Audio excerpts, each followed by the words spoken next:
ئەنجامدا ئێمە 1619 شوێنمان سزای داراییدایە بەهۆی ئەوانە کە پابەندی ڕێنمایی یاسای بەڕێوەبەرایەتی چاودێری بازرگانی نەبوونە و توانیتمان 100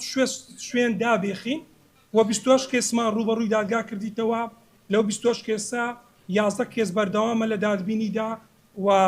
17 کێسیش یەکلایی بوویتەوە بە بڕیاری بەڕێز دادوەر و توانیتمان 5 ملیۆن و 388 لتر غاز بەسەر فرنیەکانی ناو شاری هەولێر دابەش بکەین بە مەبەستی ئەوەی هاوکار و هەماهەنگیان بین بۆ ئەوەی ئەوانیش نرخی سەموون لە ناو شاری هەولێر بە شێوەیەکی جێگیر ببینێتەوە و بگاتە دەست هاوڵاتیان و توانیتمان 559 تن موادی سپار دەست بەسەدا بگرین و بە شێوەیەکی لیژنەیەکی تایبەت لە ناوی ببین. یعنی 1 ملیۆن و 724 هزار کارتۆن ڕەوانەی خواروی عێراق بکەین و سزای دارایی و شوێنانەش کە وەرگیرایە 358 ملیۆن و 996 هزار.